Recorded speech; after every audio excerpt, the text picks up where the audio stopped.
Hold on now there, children. Make sure you like, subscribe, and comment. We need about 350. First video that we're actually getting ready to check out, man, is why Chef couldn't stand South Park, man. Shout out to my boy for sending this video. So why Chef couldn't stand South Park. It's gonna be very interesting. I think this is gonna be pretty much opinionated. I think it's definitely gonna be opinionated, but we're still gonna check it out. And make sure y'all hit the like button, go down below, subscribe to your boy. And without further ado, let's get started, y'all. Property, you brain-eating zombie bastards! No! Oh, sorry, children. I thought you were one of them. This is Chef from South Park, voiced by My 70s boy. Southern soul music legend. That man is a legend, bro. I don't care what nobody say. That man is a legend, bro. He played off of countless movies. He a singer, bro. That man, he cold. Isaac Hayes. Chef was one of the show's main characters for nearly a decade, often serving as a friend and confidant for Stan, Kyle, Cartman, and Kenny, teaching them lessons through a series of increasingly inappropriate songs. After Lord. 2006, Isaac Hayes made the extremely controversial decision to quit his role on the show, leaving South Park fans shocked and wondering just what happened that could have caused the actor to quit so abruptly. Yep. No, Chef, they filled your head with lies. Can't you see that? Get the hell out of here, children! Before we get into the back and forth of what happened here, you should probably like and subscribe to. He probably was searching for something greater in life, and South Park just didn't align with it, and things happen. bro. Nostalgic, if you haven't done so already. For those of you who may not remember, Chef was a South Park elementary school cafeteria worker who basically acted as the town's gigolo. He seduced several South Park characters, including Eric Cartman's mother. He fought off hordes of pink-eye-infected townsfolk, married a succubus, and was sued by Lord. Alanis Morissette. Outside of the four principal characters, He did Chef marry was one that of the bitch. biggest characters on the show. In a previous life, Isaac Hayes was a Southern soul superstar. He wrote the song Soul Man, in part with David Porter. He also wrote and performed the theme from Shaft. However, during the time period we are discussing, South Park was the largest project that Isaac Hayes was working on at the time. Right. Chocolate Salty Balls, P.S. I Love You, wound up topping the UK and Irish singles chart, and he was Damn. nominated for an NAACP Image Award. Imagine your songs topping a chart, and you're just making it for a cartoon that you just silly and shit like that. You're making it for a cartoon, and your songs end up hitting number one on chart. Maybe not number one, but it's hitting the top 10, even top 20 in a country is still pretty fucking good. For Best Actor in a Comedy Series. Chef essentially revitalized Isaac Hayes' career, which had been on the downturn since the early 80s. Taking all of this into consideration, it really does seem strange that Isaac Hayes would just up and leave without any notice or warning whatsoever. On November 16, 2005, an episode of South Park titled Trapped in the Closet aired on Comedy Central. Within this episode, which would go on to receive an Emmy nomination for Outstanding Animated Program, Oh, there is a wow. description of the core beliefs present in the upper echelons of the Church of Scientology. South Park is notorious for not pulling any punches when it comes to criticizing religion, Right. and they made no exception here. Not only does this episode paint Tom Cruise and John Travolta in an extremely unfavorable light, Where he lives? Is this where Ron Hubbard is? Oh my God! it He said, also "Oh my served as God." one of the first glimpses the general public received into Oh what God. Scientologists actually believe. We aren't here to slander Scientology or make light of anyone's belief systems. We'll leave that up to Matt Stone and Trey Parker. Oh, because they don't give a damn. They will say what they will say what they feel and feel what they say and don't give a fuck about it afterward. But you know what? I can respect that because that's a grown ass man. He say what he feels and however he feels, he say it. Maybe sometimes he might keep it because it might not be the right time. But for the most part, he says what he says how he feels. You know what I'm saying? He says what he believes. How about put it like that? He says what he believes. And he don't give a fuck about it. However, it's no secret that the Church of Scientology can behave in some rather extreme ways when it comes to those who step up to criticize it. There are quite a few members of Scientology actively working in the entertainment industry. Isaac Hayes was one of them. On March 13, 2006, a statement came from representatives of Isaac Hayes stating, "There is a place in this world for satire, and there is a time when satire ends and intolerance and bigotry towards religious beliefs of others begins. Religious beliefs are sacred to people and at all times should be respected and honored. As a civil rights activist for the past 40 But that's years, not I South cannot Park. support a show that disrespects those beliefs and practices." Hayes' representatives further clarified this by stating that he felt the show was inappropriately ridiculed. Hayes representatives. But if it ain't coming from him, then it ain't, you know what I'm saying? It don't really stand up. His representatives and him are two different things. That's like if I have like the ODG members saying, well, Quizzy feels this way. It's like maybe it could have some truth into it because maybe y'all are like the closest thing to me. But then at the same time, if it didn't come out my fucking mouth, you got to take this shit with a grain of salt, bro. It is what it is. You got to take shit with a grain of salt because maybe he might have felt that way. And, you know, people feel one way and they feel another, bro. There's nothing wrong with you changing your opinion. So if you like something, like, so on the flip, let me play devil's advocate. Guy's advocate. I like calling God advocate. But let me play guy advocate, bro, and flip the situation, right? Let's just say that Isaac Hayes was working on South Park for all that time, and then he took a look back at it and he realized, like, wow, okay, this really does hurt people's feelings. I really don't like this. I really don't like that. He's not wrong to feel that way. He's not. I know people wouldn't be upset at it. Well, like, why would you work there for all that time and then, you know, you feel this way? It's like people are entitled to feel differently about things. And plus, how South Park started versus how South Park is right now, bro, they have went through some crazy shit. They have went through some crazy shit. They have said stuff about people and done things and made some kind of jokes that are not funny to certain people. Me personally, it doesn't bother me. But I'm just saying, bro, to some people, they could feel a certain type of way about it, bro. And it's not wrong for him to feel a certain type of way about it. And then on the flip of that, it's like I said, man, you can't just fucking go by with what people say. Like, you know what I'm saying? If they didn't say it come out their mouth, then you can't really just hold it as concrete evidence. Fueling religious communities. Matt Stone fired back and, quite fairly, criticized Hayes, stating that he had no problem cashing checks when South Park made fun of other religions or political figures, and that Hayes was asking for his own religion to be treated differently because of his relationship to the show. 1 week later, a different statement was made on behalf of Isaac Hayes, stating that he never intended to quit South Park and that someone had quit the show in his stead. Isaac Hayes suffered a stroke, and his father, who is a devout Scientologist, took it upon himself to quit the show. I actually switched from Chrome to Opera GX a while ago just because I was so tired of Chrome being the absurd resource hog that it is and performing show for him. The Church of Scientology did not hesitate to act quickly after the episode aired. They had their legal team reach out to Viacom and told them that they would get advertisements pulled from their network if the episode ever went to air again. With this organization being this upset over the content of the episode, it's pretty safe to assume that the practicing members who were working on South Park were pressured to take action as well. All this back and forth ultimately soured the working relationship between Isaac Hayes and South Park creators Matt Stone and Trey Parker.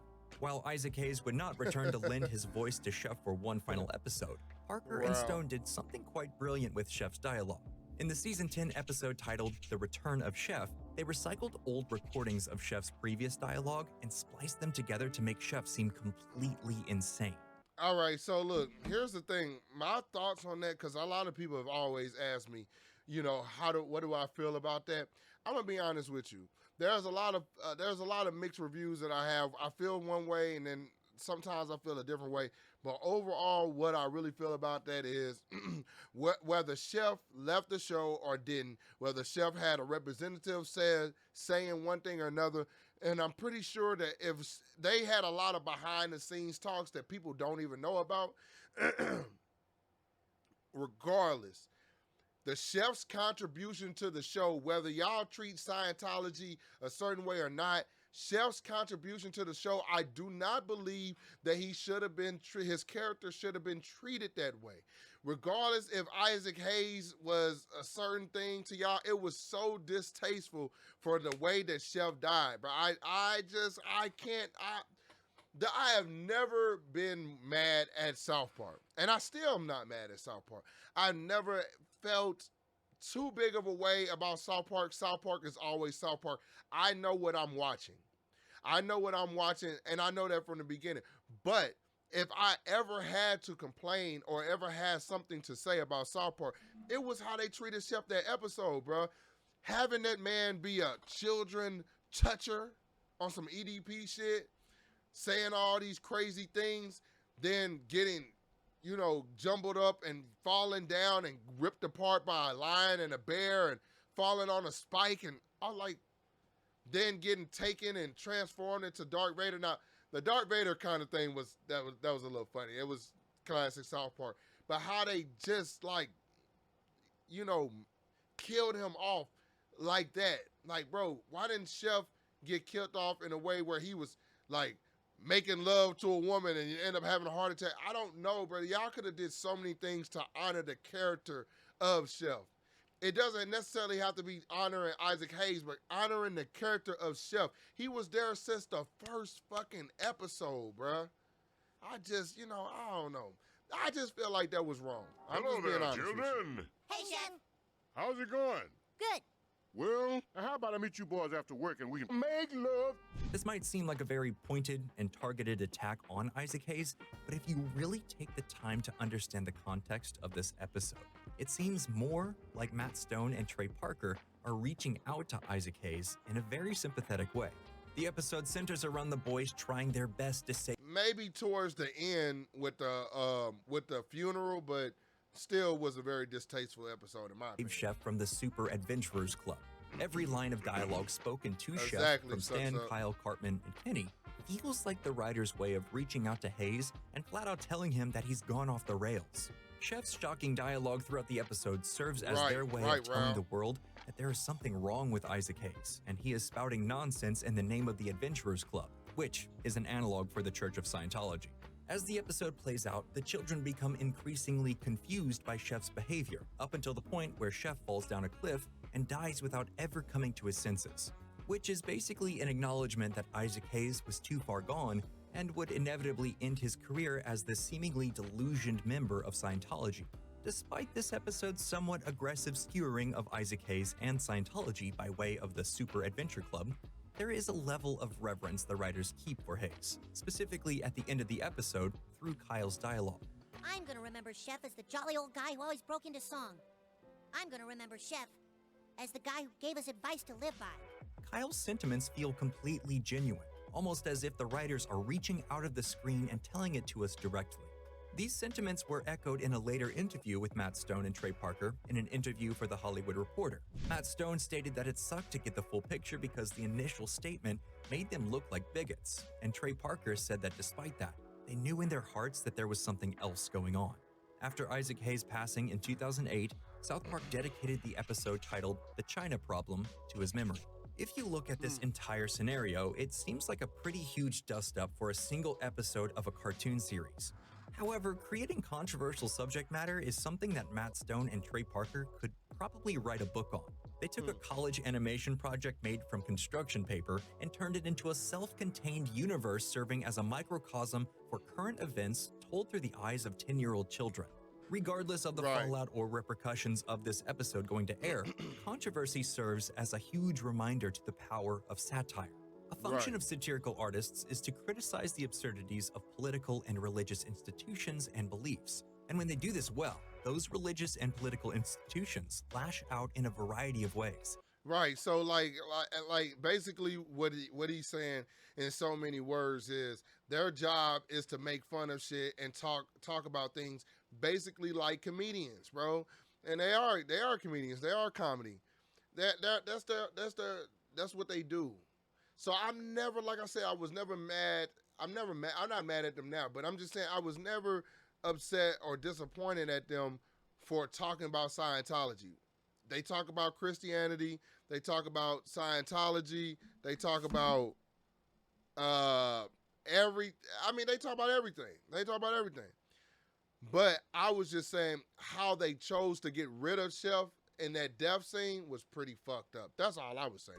Sometimes this can just be calling for boycotts or issuing some inflated criticism on the news. South Park is an equal opportunity offender, and they've been lambasting religion since day one of their bootleg VHS titled The Joy of Christmas. Their entire brand is built off of satirizing and criticizing everyone.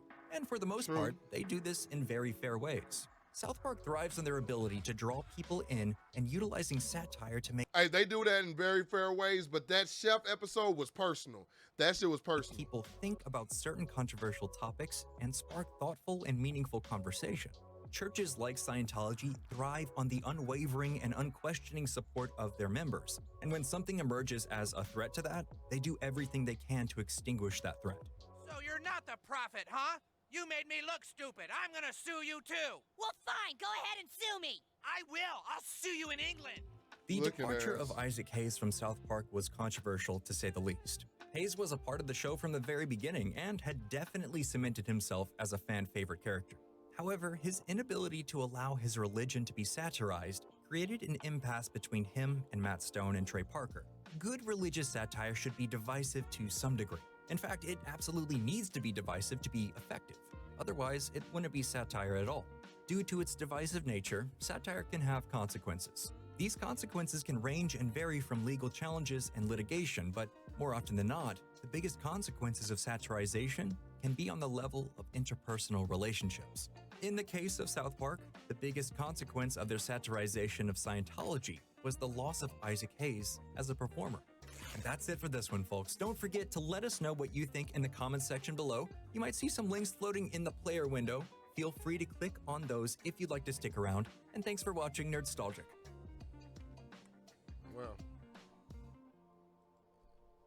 Well, my last thoughts about this shit is, you know, at the end of the day, you know, well, I pretty much told y'all how I felt. You know, I pretty much told y'all how I felt, but it's just like one of those things that I don't know.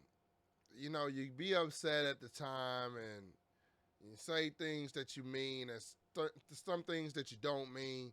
And you know, people get hurt in that process, man. You know, people will get hurt in that process. And so I think that regardless whether Isaac Hayes was working with South Park and on good terms or not, I think, well, he was going to die anyway. You know what I'm saying? So rest in peace to Isaac Hayes. But like I said, I mean, at the end of the day, you know, it's just about how you do things, bro. It's about how you kill off a character, bro. Especially because it's almost like, it's not even like you slapping Isaac Hayes in the face. You're slapping us in the face, too. Like, Chef was a fan favorite. You're slapping us in the face as well. But it is what it is. It's over with. This is old news. But it's you know, it's good to revisit it sometime. Because maybe they won't make that mistake in the future if something were to happen like that. You know what I'm saying? But whatever. You know, it is what it is.